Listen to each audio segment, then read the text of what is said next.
Theory time. Why did Cecil attack Mark Grayson? Mark himself was being measured for his power, speed, and dexterity by Cecil and his lab associates. Anybody in Cecil's vicinity is seen as a disposable resource. However, Mark wouldn't just be silent. Mark wanted to be heard. Mark also was building up to be on par with his father, Omni-Man. He was at least the most powerful being on the planet. Given the chaos Omni-Man put the world through, Cecil would have been a fool to not take countermeasure with Mark that he could. However, that concerned Cecil. What concerns Cecil the most is Mark brazenly standing against him.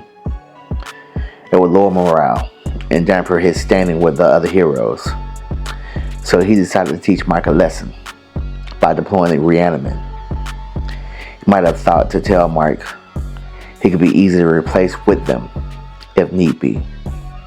Kind of like a warning. But Mark was angry and overpowered the reanimate. Those things even Omni-Man struggled with.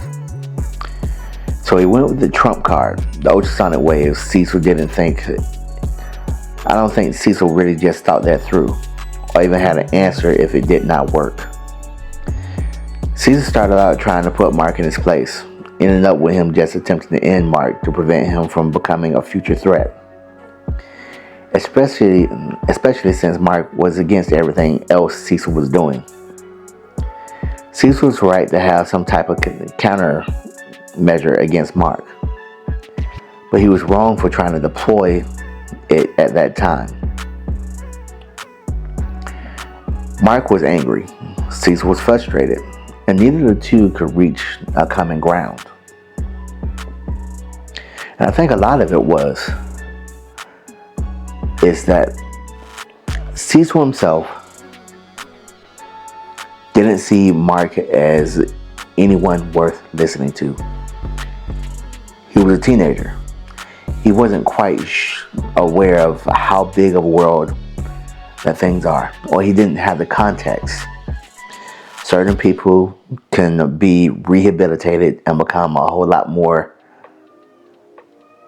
better on the good side than there was on the evil side, because they can go in and use what they know in order to improve the intelligence that the good side has. They can go and see things from a better position. They can go in and have that intelligence behind them to counteract threats. Cecil sees all the angles. Mark only sees the things that impact him personally. Now, was Mark even, in the right to really just step out of bounds that way?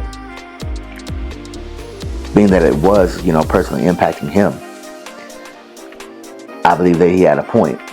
But I also believe that Cecil had a point in trying to put in countermeasures, or as many countermeasures as possible, just in case Mark went rogue. I don't think that neither one is right or wrong. It's just how they went at it. It's just one of those type of fruits that you allow to hang. It's neither right nor wrong. It's just human. We want to go and encounter threats before they become threats.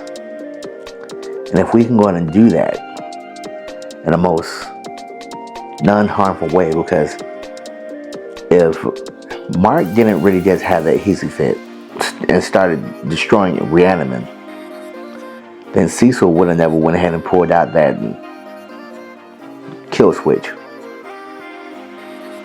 And if Cecil would have just listened to Mark and let Mark cool down enough to really just listen to reason, pretty sure they could have went ahead and had a compromise. But now, it's not possible.